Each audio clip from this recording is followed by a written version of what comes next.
ஆட்சியே இன்னும் ஆரம்பிக்கவே இல்லை, அதுக்குள்ள எதிர்வினையா? எனது தமிழக அரசு கஜானா காலியா? 10 லட்சம் கோடிக்கு மேல கடன் வாங்கி வச்சுட்டு போயிருக்கிற கஜானாவை சுத்தமா தொடச்சி வலிச்சு வச்சுட்டு போயிருக்கிறப்போ, பதவியேற்பு விழாவில் தாவிக்கு தலைவர் விஜய் வைத்த குற்றச்சாட்டுக்கு பதிலடி கொடுத்த ஸ்டாலின். விரிவாக இதை பற்றி பார்க்கலாம். மாண்புமிகு தமிழ்நாடு முதலமைச்சராக பொறுப்பேற்றுள்ள தமிழக வெற்றி கழக தலைவர் விஜய்க்கு திமுக தலைவர் ஸ்டாலின் தனது வாழ்த்துக்களை தெரிவிச்சிருக்காரு. பதவியேற்றதும் தாங்கள் கையெழுத்திட்டுள்ள அறிவிப்புகளையும் வரவேற்பதாக சொல்லியிருக்காரு. எடுத்த எடுப்பிலேயே அரசிடம் பணம் இல்லை என பேச ஆரம்பிக்காதீங்க, அதெல்லாம் இருக்கு, மக்களுக்கு கொடுக்க மனசும் ஆட்சி திறமையும் தான் வேணும்னு தாவிக்கு தலைவர் விஜய்க்கு பதிலடி கொடுத்திருக்காரு. 5 ஆண்டுகளாக கோவிட், வெள்ளம் போன்ற பல பிரச்சனைகளையும் ஒன்றிய பாஜக அரசின் ஓர வஞ்சனையையும் சமாளித்து தான் நாங்கள் எண்ணற்ற மக்கள் நலத்திட்டங்களை நிறைவேற்றினோம் அப்படின்னு சொல்லியிருக்கார். ரூபாய் 10 லட்சம் கோடி கடனை வச்சுட்டு கஜானாவை துடைத்து விட்டு சென்றுள்ளது கடந்த அரசு என்ற குற்றச்சாட்டை முதல் உரையிலேயே சொல்லியிருக்கீங்களே. அனுமதிக்கப்பட்ட வரம்புக்குட்பட்டே தமிழ்நாட்டின் கடன் அளவு இருக்கிறது.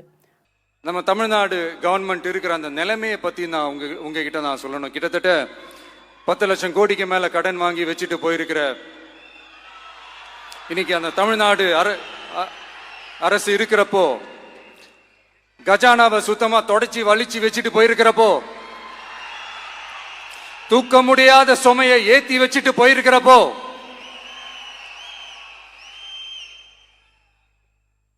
அப்படிப்பட்ட ஒரு நிலைமையில தான் இந்த பொறுப்பை நம்ம கையில் எடுத்திருக்கிறோம்.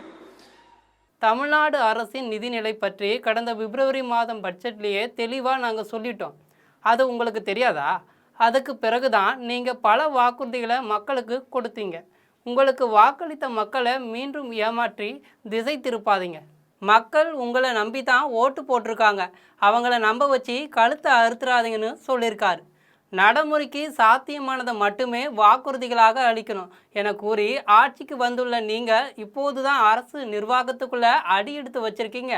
கூடிய விரைவில் மக்களுக்கு கொடுத்த வாக்குறுதிகளை எப்படி நிறைவேற்றலாம் என்னும் நுணுக்கங்களை எங்களைப் போலவே நீங்களும் நிச்சயமாக கற்றுக்கொள்வீர்கள் என்று விஜய்க்கு பாடம் எடுத்திருக்காரு. வாக்களித்த மக்களோடு நானும் அதையே எதிர்பார்க்கிறேன். தங்களின் ஆட்சியில் தமிழ்நாட்டுடைய வளர்ச்சி பயணம் தொடர மீண்டும் தனது வாழ்த்துக்களை தெரிவிச்சிருக்காரு. இதுபோன்ற செய்திகளை உடனுக்குடன் தெரிந்து கொள்ள ஜெம் தொலைக்காட்சியுடன் தொடர்ந்து இணைப்பில் இருங்கள். நன்றி, வணக்கம்.